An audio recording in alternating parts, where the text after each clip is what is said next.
Hello everybody, this is Toy Zaros and welcome to another edition of What's Happening Wednesday. This is another weekly roundup show that I like to do on this channel, which gives me the perfect opportunity to do exactly that, to keep you guys updated with things that bang on in the world of Transformers, and I'll also let you know what's happening with this YouTube channel. Now, depending on the time that you're watching this, if it's any time before 5 PM today, Wednesday the 4th of September, don't forget that I've got a special announcement going live on this channel at 5 PM. At the moment, that is all I can say about it. Also, I am just about to record the last issue 12 of Generation 2's comics. So once we've got them out of the way, as I say, because I do 2 comic slots a week, one's going to be Void Rivals and one is going to be the new Skybound Transformers. So we'll catch up with how far they are in front, because we get 1 issue a month, and obviously I'll be doing 4 issues or 4 parts, 3 parts per issue. So yes, we'll catch up with them, anybody who's wondering what's happening with regards to them. Right, with regards to Transformers news, this is something that I was going to tell you about. When did this first come out? This image came out a couple of days ago, but I was going to wait until we got more information on it. This is a crazy thing. So this is, again, another crossover. This is a Transformers. I need to read to you guys exactly what this, because it's blown my mind. It's the 40th anniversary Manju Netsuki Optimus Prime. So obviously I don't know too much about that at all, but it's a special Optimus Prime figure which can transform into a Manju Netsuki, a classic and traditional miniature sculpture used as a button fastener, and it's originated in the 17th century of Japan. Now obviously this does sound very posh and indeed very prestigious, which is probably why that it commands the price tag of, I'm just going to go straight for US dollars, guys, $4,532. That is correct. That is what you heard. It is $4,500 and it's going to be available and on show at the Transformers Expo 2024 in Tokyo from September the 13th to the 24th. And I think the reason why it's costing so much as well is it's made famous by the Japanese artist Yuki Tsuboshima. Hopefully I got that right, but here you go. The information on this is on TFW 2005. Don't get me wrong, it looks fantastic. The alternate mode is very good, and there is the designer, but yeah, you're talking £4,500 there for that. So, well, no, dollars, so $4,000. Crazy, but there you go. As again, it just proves that Transformers manages to get into, I suppose, exactly that every single facet of society, to be fair. There you go. Right, and then you've gone from a $4,500 thing to a Halloween costume kit. If you remember, I did the videos on these that probably cost between $10 and $20. They've been found on sale where have these been found? On sale in the US, in loads of Targets, and indeed in Walmart in the kids costume section, because unbelievably we're in September, and of course Halloween is next month already. And again, we go to another crazy crossover. This is from Japanese website PR Times. This is Transformers collaboration with Roddy. Roddy is a popular hopping horse for kids. There you go.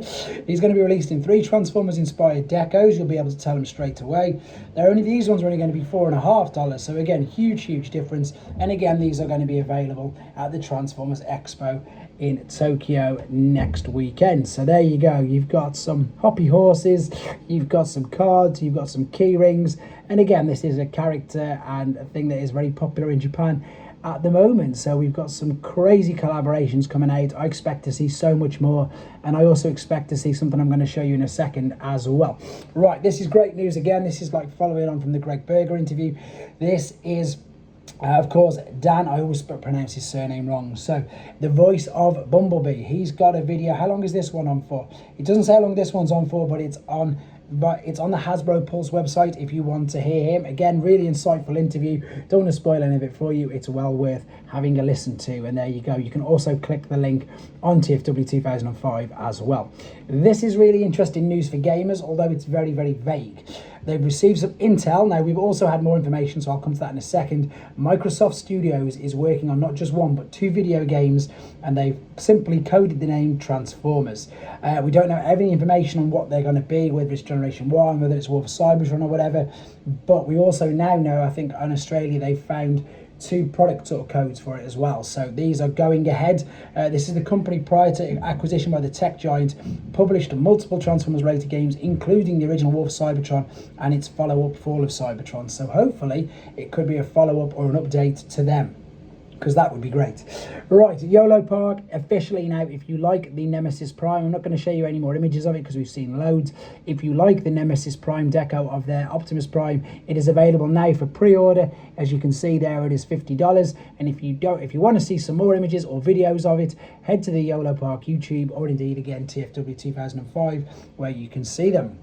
I've now got some images of what I suppose this figure I was really excited to see from the SDCC. I'm just trying to think when it was. It was the SDCC reveals. This is the Gamer Voyager Edition Ratchet, and these, thankfully now, these images do help me and realise I was a bit iffy on the size. I was thinking it's not that much bigger than a standard deluxe, but thankfully with these images we can see them scaled next to what I thought would be, I thought it was a retool of the Bumblebee and Cliffjumper mold, but you can see there that it's much bigger, and this is something that I'm hoping to see. Again, actual in-hand images of this. It's at PulseCon next weekend, so hopefully we get to see some actual images, actually the figure in Evan's hand, shall we say. Right, this has just popped up this morning for me, so perhaps last night in the US. If you go basically the designers, because this is on Mark Lonus's Instagram, it is also across all platforms, so T-Formers, TFW 2005, the Transformers Hall of Fame. So what you're voting for your favourite figure of the year, and then also very interestingly you are voting for your favourite of the 13 primes, which again is, of course it's research, because we already now know from the leaks before that that's going to be the next continuity of the, so we've had 3 years of legacy and the next one's going to be the prime, so you can vote for your favourite prime. Right, moving on to something very quickly. I've got some Masterpiece. That is a video on the Magic Square Toys Weibo page showing you again the size difference of their Masterpiece Brawl compared to their Legend scale, and the good news is I can confirm I am going to be reviewing that because one of my subscribers is very kindly going to be lending me their copy as well. This is something that I've been really excited about ever since I've seen the actual figure in Tokyo, or sorry, in the Hong Kong show. I can't think which one it was, but here we go. We've got the MPG.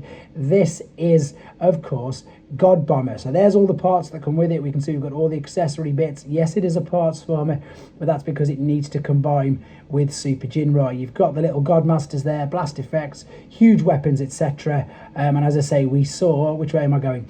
We saw obviously God Bomber in the flesh recently, and as I say, fingers crossed, I'm waiting for them to do an actual fully combined mode, so I'm presuming we're going to see that at the Tokyo show in a couple of weeks as well, because there's just images of it, but there's no actual physical toy images of it. Once again, there is MPG 14 God Bomber. And then finally, very quickly, again, I can't believe this is the first time I'm only talking about Transformers 1 in these videos. This is some in-hand images of their YOLO Park models, and as you can see, again, these look great in hand. Honestly guys, I've only reviewed a couple of YOLO Park figures, but they're brilliant, and I've said a few times now, these are basically this generation's Action Masters, but in the fact, only in the way that they don't transform. If you want screen accurate figures, which is what these are, that's him compared to Studio Series version of Prime, Orion Pax. And then of course we've got a comparison with the mainline Optimus Prime figure coming up in a second. So as I was saying, if you want exact screen replicas of the figures, and which you don't have to worry about the transformation process, you just want to display, then these are exactly what you're after. There you go. They do look great, and again, maybe I'll start reviewing some of them soon as well. You can pre-order them from Show Z along with the Doctor Wu figures. There's the Magic Square Brawl. There's also the Iron Factory Leo Kaiser figures. There's an abundance of figures on there, guys. There's the missing link. There's everything on there apart from mainline, Studio Series and Generation. So as always, guys, thank you very much for the support. Today's review is probably going to be locked down from the Star Raiders, and I'm going to keep drip feeding in some third-party reviews as well, because they're building up in a huge pile. So as always, thanks for the support. Take care.